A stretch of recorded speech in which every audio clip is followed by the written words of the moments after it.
Bonjour à tous et bienvenue à cette nouvelle vidéo. Aujourd'hui, je voulais vous proposer une recette, donc qui n'est pas forcément la recette traditionnelle, mais ma recette de la tarte tatin. Donc moi, je vais faire ça dans mon petit plat qui va au four. Et donc, moi, j'ai 18 cm de diamètre. Et donc, pour cela, je prends 4 pommes, préalablement bien sûr épluchées et à laquelle on retire les pépins. Je les coupe pas en quartier, mais en huitième. Et du coup, après, je prépare le caramel, donc avec, de quoi faire, de quoi caraméliser les pommes. Donc, je vais mettre un temps pour temps de sucre et de beurre. Donc là, vu que je connais un petit peu la taille de mon plat et les besoins pour mes pommes, je vais mettre 50 g de beurre, donc préalablement coupé en dés, avec 50 g de sucre.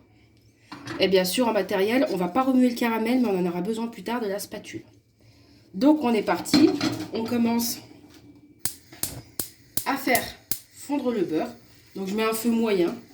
Donc là, à la rigueur, on peut toucher un peu le beurre. Il faut bien qu'il fonde. Si on voit que c'est trop violent, on peut passer à un feu plus doux.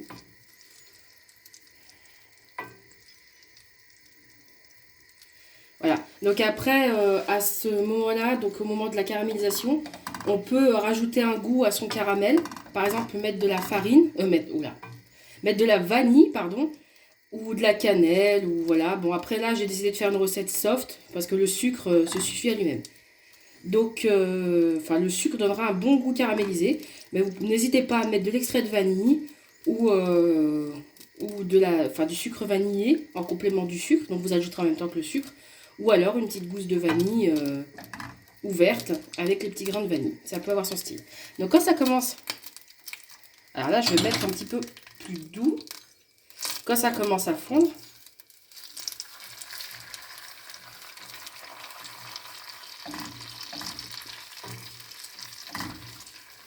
on fait cuire le sucre avec le beurre jusqu'à obtenir une texture caramel.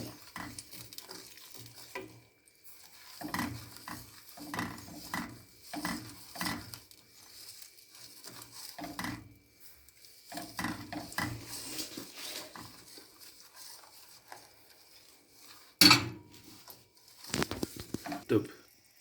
Donc voilà, lorsque le caramel commence à prendre, on peut y ajouter nos pommes. Alors attendez, hop là. Je pense qu'on n'est pas très centré. Voilà. Donc on peut rajouter nos pommes. Donc voilà, et lorsque on arrive à un caramel bien chaud, on peut couper le feu. Donc là, la plus grande précaution, c'est de faire un assemblage à peu près potable. Je dis bien à peu près. En gardant à l'esprit que les pommes, quand elles vont passer au four, vont rétrécir. Donc il faut essayer de les tasser au mieux. Et comme vous voyez, je fais ça un peu à l'arrache. Mais l'objectif, c'est que vous puissiez mettre toutes vos pommes dans le plat. On tasse un peu. C'est pour ça qu'en fait, au moment de la découpe, il faut préparer des tailles de pommes à peu près identiques. Et puis dans tous les cas, dites-vous que la pâte brisée que vous mettrez par-dessus tout à l'heure, parce qu'il faudra une pâte sablée ou une pâte brisée, qui servira de fond de tarte inversé, sera le cache-misère si jamais vous avez des pommes pas trop jolies. Et puis la caramélisation généralement donne un petit effet, ce qui fait que même si c'était pas très joli, ça fait quand même un petit effet sympa. Donc voilà. Donc là, une fois qu'on en est là, donc j'ai coupé le feu évidemment. Bon, l'assemblage n'est pas très jojo, je le conçois. On va faire chauffer, on va faire cuire la tarte tatin pendant à peu près 1 heure à 180 degrés. 180 degrés à 200 en fonction des fours. Et que vous dire, donc si votre caramel a épaissi à ce moment-là de la recette, ce n'est pas grave parce que l'action sera réversible. Quand vous allez passer ça à plus de 180 degrés, votre caramel va refondre et en fait va faire cuire et caraméliser vos pommes. Donc on est parti, on enfourne pour 1 heure. Bon, du coup, les pommes sont sorties du four. Donc caramélisées, j'ai laissé un petit instant pour refroidir, donc elles n'ont pas l'air terribles comme ça. On va voir ce que donne la suite de la recette. Et là, du coup, je vais enfourner, je vais enfoncer mon plat. Donc je vais laisser refroidir un petit peu parce que je me dis que si je touche le caramel, j'ai des chances de me brûler les doigts. Et là, du coup, on rabat.